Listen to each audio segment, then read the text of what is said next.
OLT y la representante legal, la señora Luz Adriana Castillo Rendón. Muchas gracias. Gracias, doctora Nao, muy amable. Como vemos que ya el doctor Farud Perea se pudo conectar, le voy a dar la palabra. Muy buenos días, doctor Alexis Farud Perea. Muy buenos días, doctora Natalia. Continúe entonces con su exposición, por favor. Buenos días nuevamente. Buenos días a la doctora Natalia. Muy buenos días a mis colegas que se encuentran aquí.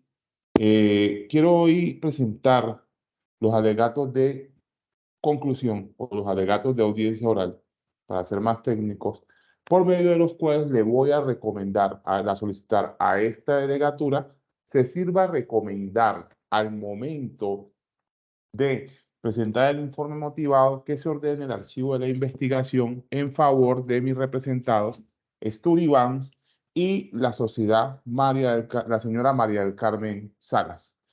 Y para esto es preciso, su señoría, iniciar por un recorrido de cuáles fueron los hechos que se encuentran probados en el presente proceso y cuáles efectivamente son las pruebas que nos demuestran que, por un lado, ni la señora, ni la sociedad Sturdivance, ni la señora incurrieron en ninguna práctica restrictiva de la competencia, y por otra parte, tampoco estas personas podrían hoy por hoy ser sancionadas en virtud de que existe una caducidad que se encuentra debidamente probada en este proceso y que da cuenta de que sin duda la pérdida de la facultad se ha producido aquí, la pérdida de la facultad sancionatoria. Sobre el particular, es preciso iniciar el proceso, iniciar el comentario, diciendo que el primer hecho que se encuentra probado en este caso es que durante el año 2016, la Secretaría de Integración Social presentó o inició el proceso llamado SASI P002 del año 2016, por medio del cual se pretendía contratar los servicios de transporte precisamente para dicha institución pública. Hay que indicar que en este proceso se presentaron diversas personas, entre ellas mi poderdante, la cual se presentó ahí mismo mediante un consorcio integrado por otras compañías, entre las cuales encontramos a la sociedad, el consorcio llamado BIP, o BIP, dentro de las cuales podemos analizar que este consorcio empresarial BIP se integró por BIP, Platino y Sturdivance. También está probado, su señoría, y esto se encuentra probado con los documentos propios del proceso, que dicho proceso fue un proceso altamente competitivo. Y de eso, su señoría, da cuenta pruebas que aportamos, como lo que fueron los formularios de presentación de lance, de los cuales se da cuenta que mi representada, a través del consorcio en el cual participó, presentó no uno ni dos, no presentó solamente uno, dos ni tres, sino 4 lances se hicieron. Y esto nos lleva a demostrar, señoría, que indiscutiblemente nosotros estamos aquí ante un proceso, fueron 3 lances, estamos aquí ante un proceso claramente competitivo, tal y como lo expusimos en nuestros descargos. Sobre esto, su señoría, hay que decir que la imputación también es claro, su señoría, que es otro hecho que se encuentra debidamente probado, es el hecho de que nosotros nos encontramos ante una situación en la cual, como pudimos ver, se hicieron lances, pero que además nos muestra, su señoría, que el ganador, que fue exactamente la llamada UT Mejor Transporte 2016, integrada, entre otras personas, por la sociedad FRG, compitió, ofreció el menor precio, y que mi cliente, a través de su consorcio, hizo 3 lances, los cuales dieron como resultado que luego del tercer lance, pues ya no pudiera seguir efectivamente compitiendo. En consecuencia, su señoría, luego de haberse dado estos tres lances, queda claro, queda totalmente evidenciado, que mi cliente sencillamente no podía seguir compitiendo y que como consecuencia de eso, pues indiscutiblemente llegó al límite a su capacidad competitiva. También está probado, su señoría, y esto se probó mediante la prueba pericial, que inclusive el tercer lance que hizo mi cliente a través de su consorcio era un lance que en caso de haber sido adjudicataria del proceso de contratación, le hubiera llevado a tener pérdidas e inclusive a tenerla o haber podido incurrir en un incumplimiento del lance. También, su señoría, hay otra prueba que es realmente importante. Y esta prueba no es más, su señoría, que, si se me permite, la voy a poner de presente, el acta de liquidación. El acta de liquidación, señoría, no es otra cosa que el acta de liquidación, lo pongo de presente, del contrato que fue adjudicado. Dado que esta acta de liquidación, como lo podemos ver aquí, indica que el contrato se liquidó el 27 de junio del año 2017, fecha que resulta realmente importante y relevante para los efectos de lo que más adelante alegaremos como la procedencia de la caducidad. Y entonces, su señoría, tenemos ese último hecho como un hecho probado. Y aquí viene entonces, con base en lo que hemos dicho, el planteamiento de lo que es el problema jurídico. Y este problema jurídico no es otra cosa que determinar si en el presente caso la sociedad Sturivans y su representante legal infringieron las normas de libre competencia, específicamente el decreto 2193 en su artículo 47, numeral 10, y la ley 1340 en su artículo 25. Y sobre el particular, determinar si estas empresas en el marco de dicho proceso, efectivamente, si mi cliente, Sturivans, y su representante legal participaron de un acuerdo restrictivo de la competencia en el marco de dicho proceso. Esto, su señoría, como lo podemos afirmar en nuestra tesis, la única respuesta que se puede afirmar aquí es que no. Definitivamente, Sturivans no incurrió en ninguna práctica restrictiva de la competencia y la representante legal no facilitó, no toleró ni ejecutó ningún tipo de acuerdo restrictivo de la competencia. Esto nos lleva, su señoría, a plantearnos lo siguiente, y es, frente a este proceso, su señoría, ¿existe caducidad de la facultad sancionatoria frente a mi cliente? Y sobre esto es importante plantear que la caducidad de la facultad sancionatoria de la Superintendencia de Industria y Comercio está planteada en la Ley 1340 como una caducidad que se produce transcurridos 5 años desde que se ejecutó la conducta o, si la conducta es continuada, 5 años después del último acto de la misma, en que se ejecutó la misma. Y sobre esto es importante plantear que existen dos tesis actualmente. Una tesis que es la tesis defendida por el Tribunal Administrativo de Cundinamarca, por el Tribunal Administrativo del Valle y por otros tribunales como el Tribunal Administrativo de Antioquia, la cual sostiene, a mi modo de ver, correctamente, que la caducidad de la facultad sancionatoria se produce desde el mismo instante en que se adjudica el contrato. Y desde ahí debe contarse la caducidad de la facultad sancionatoria contando los 5 años. Sin embargo, esta superintendencia, tradicionalmente, y me refiero a las administraciones anteriores, han sostenido como una forma de extensión del jus puniendi del Estado que la caducidad de la facultad sancionatoria se produce desde la liquidación del contrato. Situación que debo reconocerlo, si bien es una postura jurídica, no se compadece con lo que dice la ley sobre la caducidad de la facultad sancionatoria. Sin embargo, debemos decir que aún en ese supuesto, su señoría, en todo caso, la caducidad de la facultad sancionatoria para mi cliente está debidamente probada.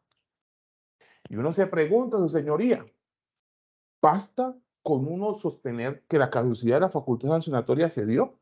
Como lo acaba de exhibir su señoría, el acta de liquidación del contrato que reposa en este expediente da cuenta de que dicho contrato efectivamente fue liquidado, su señoría, fue debidamente liquidado el 27 de julio del año 2017.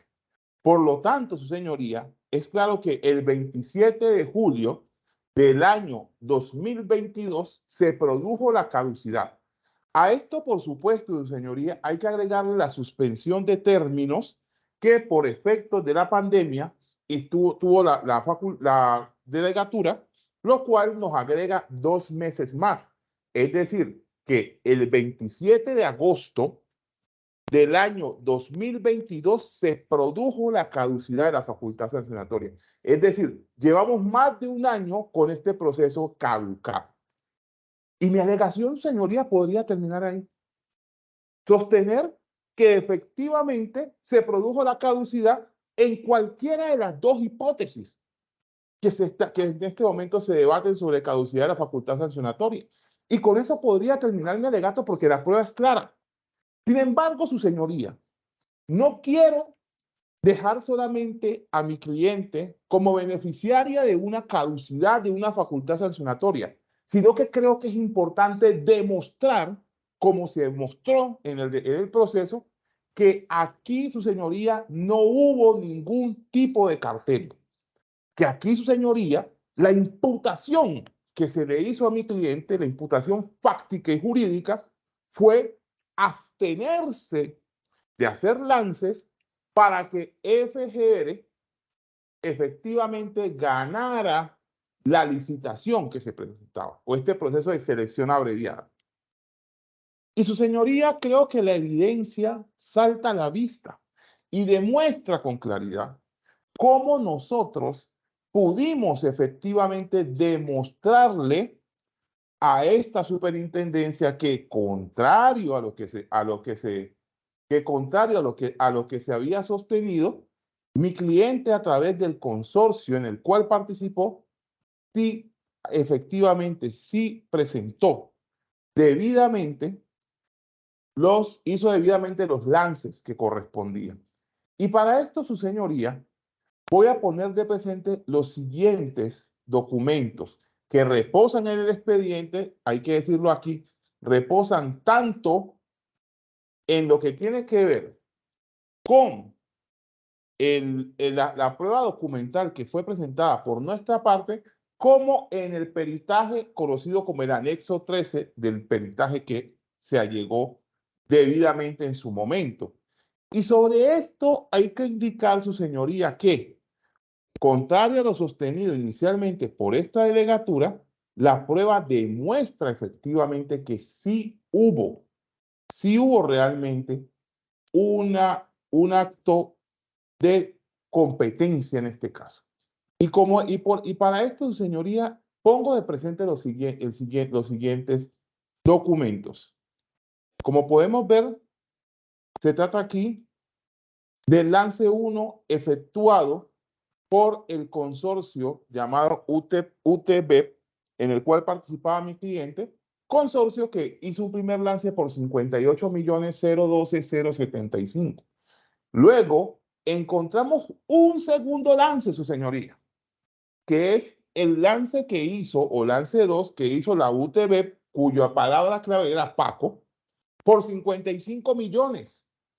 Pero además, su señoría, como no fue una, ni fueron dos, sino que fueron 3 lances, encontramos también que nuevamente la UTB hizo un tercer lance, su señoría.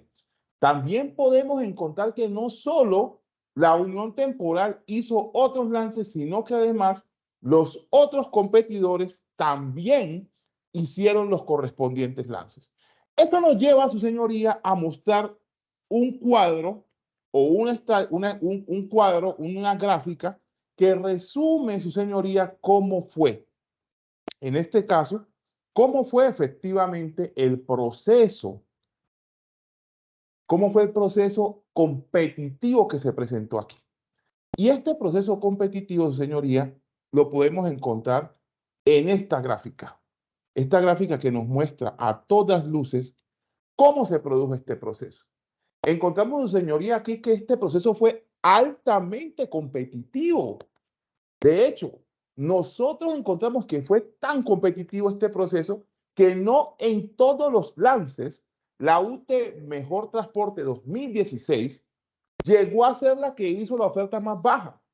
Observe, su señoría, cómo en el primer lance vamos a comparar lo que fue la UT con mi cliente y encontramos que mientras mi cliente ofreció 58 millones 012 2075, advirtiendo que esto era un proceso de subasta inversa, la UT Mejor Transporte lanzó 54 millones 599 mil 600 pesos. Observe, su señoría, que se produjo un segundo lance donde la UT Mega fue la que hizo la oferta más baja, llegando a los 48 millones. Mi cliente redujo su precio a 55 millones y la UT Mejor Transporte 2016 la llevó a los 52 millones 961 mil 612 pesos. Y su señoría, se produce aquí una situación en la cual en este tercer lance, señoría, ya encontramos que la UT Mejor 2016 llega a un empate técnico con la UT Mega, en donde mientras esta lanza 47 millones, la UT Mejor Transporte lanzó 47 millones 40 mil pesos. Se retiran en este momento mis clientes, se retira la UT Mega y quedan dos uniones temporales, la UT 1A y la UT Mejor Transporte. La primera hace un lance por, la primera hace un lance por 46 millones y la segunda hace un lance por 45 millones 80 mil pesos. Me pregunto, su señoría, si nosotros vislumbramos esto, vamos a decir, su señoría, que en este caso no hubo competencia.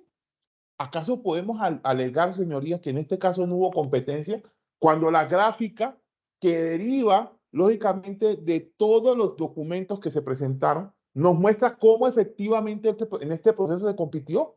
Cómo quien resultó adjudicatario empezó ofreciendo 54 millones y terminó ofreciendo 45 millones 80 mil pesos.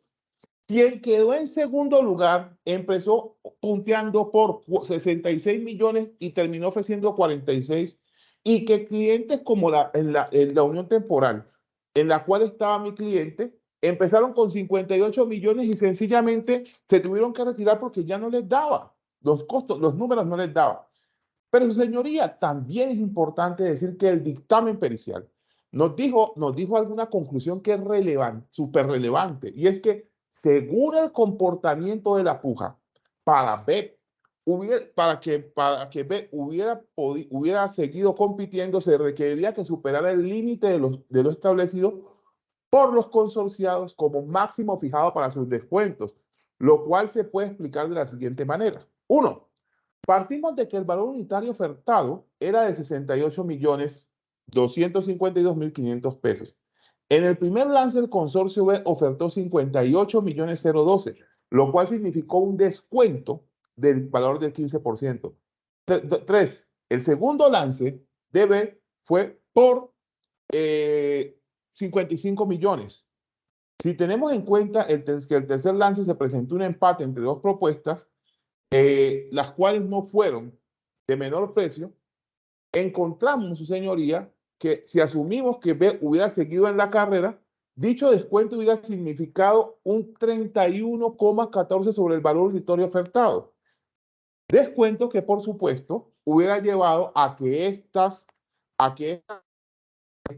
unión temporal, por supuesto, hubiera incurrido en pérdidas y por lo cual, como lo muestra la gráfica aquí, en estos lances, su señoría, es claro que hubiéramos llegado a un tercer y a un cuarto lance hipotético, es claro, su señoría, que hubiéramos él se hubiera incurrido en unas pérdidas. ¿Sí?